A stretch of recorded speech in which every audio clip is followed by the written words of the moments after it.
ನನ್ನನ್ನು ಕೆಳಗೆ ಬೇಡಿ ಅಮ್ಮ. ಯಾಕೆ ಕೆಳಗೆ? ಪರಿಚಯ ಇದ್ದು ಪರಿಚಯ ಇಲ್ಲದವರಾಗ ವರ್ತಿಸ್ತಾ ಇದ್ದೀರಲ್ಲ. ನನಗೆ ಗೊತ್ತೇ ಇಲ್ಲ. ನನಗೂ ನಿಮಗೂ ಅಷ್ಟೊಂದು ಇದು ಉಂಟು. ನಿಮಗಲ್ಲ, ನಿಮ್ಮ ಗಂಡನಿಗೂ ನನಗೂ ಇದಿತ್ತು. ಏನ ಸುನೇ ಇದ್ದರು. ವೈದ್ಯರು ಅಲ್ಲ, ಸ್ನೇಹಿತರು. ನಾನು ಅವರ ಆಪ್ತ ಆಪ್ತ ಮಿತ್ರ. ಆಪ್ತ ಮಿತ್ರ. ಅಭಿನಯ ಬೇಡ ನಿನ್ನ. ಆತ್ಮಕ್ಕೆ ಹತ್ತಿರವಾದ. ಹಾಗಾದ್ರೆ ನಾನು ಇಲ್ಲಿ ಧೈರ್ಯದಲ್ಲಿ ಬಂದದ್ದು ಯಾಕೆ?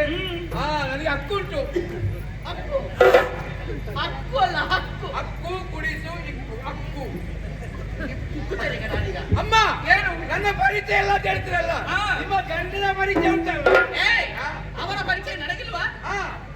ಆ ಗಂಡ ನಾನು. ನಿನಗೆ ಇವತ್ತು ಏನೋ ಗ್ರಾಚಾರ ಕೆಟ್ಟಿದೆ ನಿನಗೆ. ನಾನಲ್ಲ ನಾನಲ್ಲ ನಲ್ಲ ಅಲ್ಲ ಅಲ್ಲ ಅಲ್ಲ ಎಳಿಬೇಡ ಅದನ್ನ. ನಿಮ್ಮ ಗಂಡನೊಟ್ಟಿಗೆ ನಾನು ಸ್ವರ್ಗಸ್ಥರಾಗಿದ್ದವ. ಸ್ವರ್ಗಸ್ಥರಾದದಲ್ಲ, ಸ್ವರ್ಗಕ್ಕೆ ಹೋದವ. ಅದೇ ನಿಮ್ಮ ತಾಯಿ ಮುಂದೆ ನಿಮ್ಮ ಗಂಡನ ತಲೆ ತಿಂದ್ರಲ್ಲ. ತಲೆ ತಿಂದದಲ್ಲ, ಇದ್ದ ವಿಷಯವನ್ನ ಪಾಪ ತೋಡಿಕೊಂಡದ್ದು. ತೋಡಿಕೊಂಡದ್ದು ಹೇಳಿಕೊಂಡದ್ದು. ಇದನ್ನು ಕೇಳಿದಾಗ ನಿಮ್ಮ ಗಂಡನಿಗೆ ಬಿಸಿ ಆಯ್ತಲ್ಲ, ಅವ್ರಿಗೆ ಬಿಸಿ ಆಗುದು ಬೇಗ.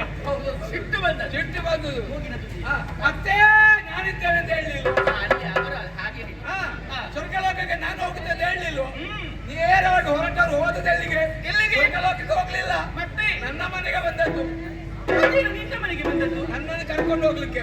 ಕರ್ಕೊಂಡು ಹೋಗ್ಲಿಕ್ಕೆ ಎಳ್ಕೊಂಡು ಹೋಗ್ಲಿಕ್ಕೆ? ಎಳ್ಕೊಂಡು ಹೋಗ್ಲಿಕ್ಕೆ, ಕರ್ಕೊಂಡು ಹೋಗ್ಲಿಕ್ಕೆ. ಅದೇನು ಹಾಗೆ? ಅವ್ರಿಗೆ ಸ್ವರ್ಗಕ್ಕೆ ದಾರಿ ಗೊತ್ತಿಲ್ಲಲ್ಲ. ನಿನಗೆ ಗೊತ್ತಾ? ಹೋಗಿ ಬಂದಿದ್ದೀನಿ. ನನಗೂ ಗೊತ್ತಿಲ್ಲ. ಮತ್ತೆ ಅಂತೂ ಒಟ್ಟು ಹೋದೆವು. ಒಟ್ಟು ಹೋಗಿ ಅಲ್ಲಿಂದ ನಾನು ಬಂದೆ.